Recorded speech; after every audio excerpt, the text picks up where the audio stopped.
ఒకసారి నా నోటి నుంచి 11 సంవత్సరాలు నలిగాం కదా, మన ఎంపీలు మన పేర్లు నా నోటి గుండా చెప్పాలి మీ అందరికీ అని చెప్పడానికి.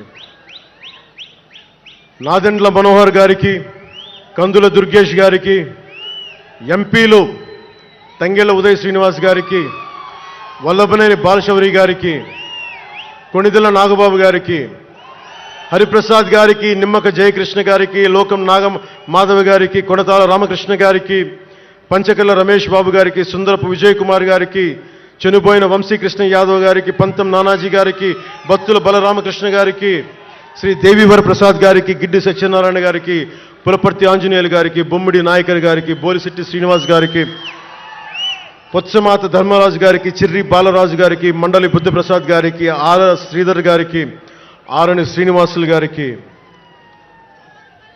2000 పవన్ కళ్యాణ్ మర్చిపోయా, నేను మర్చిపోయినా మీరు మర్చిపోయిన ఎవరు కదా.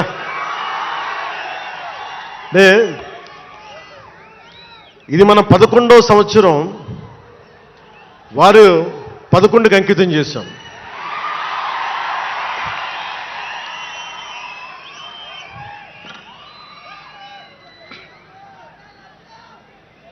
Love you two.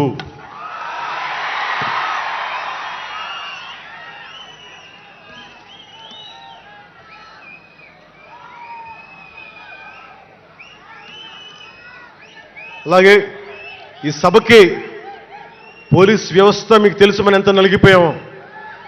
గత 5 ఏళ్లలో మనం ఎంత నలిగిపోయామో మీకు తెలుసు, ఎన్ని ఇబ్బందులు పాలు చేశారో తెలుసు.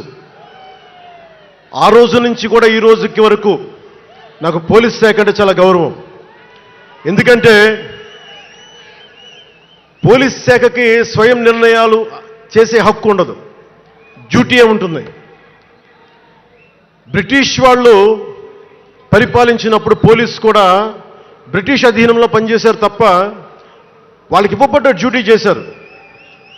భగత్ సింగ్ని కొట్టమంటే కొట్టారు, జైల్లో పెట్టమంటే పెట్టారు, గాంధీ గారిని లాక్కెళ్ళిపోమంటే లాక్కెళ్ళిపోయారు. వాళ్ళు చేయకపోతే అది డ్యూటీకి విరుద్ధం అవుతుంది, చేయక తప్పదు.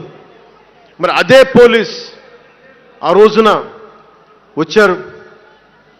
స్వాతంత్రం వచ్చిన తర్వాత మిలిటరీ కూడా అంతే. అందుకనే నాకు పోలీస్ శాఖ మీద ఎప్పుడు వ్యక్తిగతంగా కోపం ఉండదు, ఏదో కొద్దిమంది వ్యక్తులు ఎక్కువ చేస్తే తప్ప. అలాగా ఈ రోజున చాలా గొప్పగా నిలబడ్డ, సహకరించిన పోలీస్ అధిపతి డీజీపీ గారు